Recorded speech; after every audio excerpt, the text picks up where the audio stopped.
Bienvenue au GAEC des 80 à Fontanelle, dans le département de la Loire.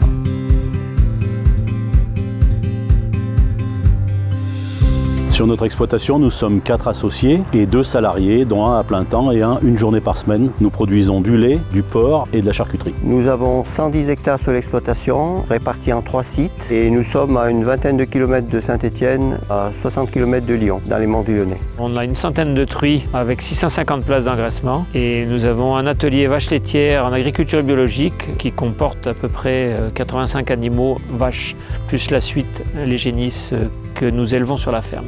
On vend des cochettes pour la reproduction et on vend aussi les porcelains, beaucoup de porcelain en direct à des producteurs fermiers. On a un atelier de charcuterie fermière, on transforme environ 80 porcs par an qu'on commercialise à la ferme. C'est un peu la spécificité de notre exploitation, l'élevage de porc lié avec un élevage bovin-lait. Quand il y a des sécheresses, l'atelier porc n'est pas directement touché. Quand on a des crises porcines, le lait peut compenser aussi. Un intérêt social aussi, un volant de main-d'œuvre plus important pour se relayer les week-ends. Et puis aussi un intérêt agronomique, l'apport de matière organique par l'élevage de porc pour l'ensemble des cultures. La ferme des 80 a aujourd'hui 52 ans. En 1972, 3 voisins se sont réunis. Au fil des années 90, une 4e exploitation s'est réunie et on a renouvelé la génération. Moi, je fais partie de la 2e génération et aujourd'hui, nous sommes 4 associés âgés de 58 ans à 42 ans. Je me suis installé ici en 1997. Aujourd'hui, à quelques années de la retraite, j'ai envie de tourner la page, de faire une fin de carrière un peu différente. Je suis le premier donc de cette génération à souhaiter quitter l'exploitation et nous sommes ouverts à toute proposition pour que vous puissiez venir avec nous.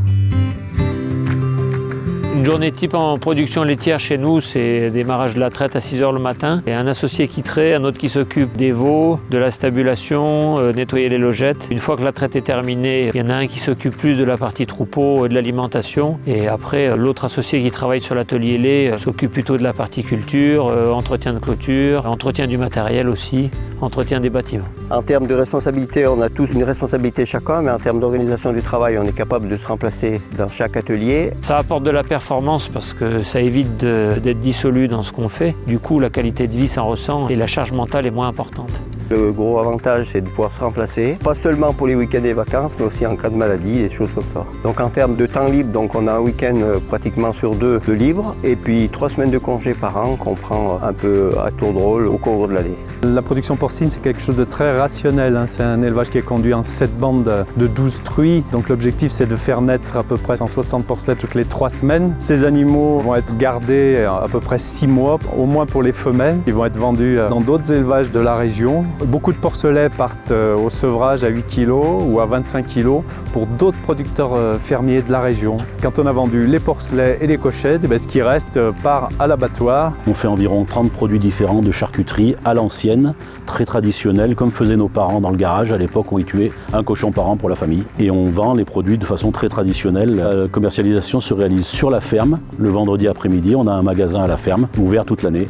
La totalité de l'activité bovine et tous les terrains sont conduits en agriculture biologique. On trouve très important le lien du sol à l'animal. Depuis quelques années, on a beaucoup travaillé sur l'aspect qualité des fourrages par l'intermédiaire de la vie du sol pour avoir une meilleure nutrition des animaux. Sur l'exploitation, on a toujours investi de façon régulière, de façon raisonnée, dans un but bien sûr de maintenir un potentiel de production, mais aussi par rapport au confort du travail, au bien-être des animaux, mais aussi des éleveurs. Ça nous paraît quelque chose de très important. L'exploitation est aujourd'hui extrêmement rentable. Ça fait donc 52 ans que nous sommes installés, nos prédécesseurs et nous-mêmes. On a toujours plutôt correctement vécu de notre métier, depuis une dizaine d'années particulièrement. Les 2 productions étant actuellement des productions qui fonctionnent bien d'un point de vue économique. Aujourd'hui, on recherche un associé, quelqu'un de motivé pour remplacer un associé sur le départ. Pas forcément poste pour poste. On peut regarder selon les affinités de chacun et ce que chacun a envie de faire. À mon avis, on a une structure qui est assez facile pour s'installer. L'outil est en place, fonctionne bien. Aussi, on a toujours privilégié le revenu du travail plutôt que le revenu du capital. Un jeune qui s'installe chez nous, on ne lui demande pas un gros capital pour s'installer en tout cas. Socialement parlant, ce n'est pas une exploitation isolée puisqu'à 20 km d'une ville de Saint-Étienne, 400 000 habitants, avec l'ensemble des éléments de culture et de vie dynamique. Le village de Fontanelle a lui aussi beaucoup d'attrait puisque une école et des commerces locaux sont aussi présents. C'est un village de 700 habitants. Nous sommes au milieu d'un bassin d'emploi important, ce qui permet à un conjoint ou une conjointe de pouvoir rejoindre son compagnon ou sa compagne à Fontanelle sur l'exploitation.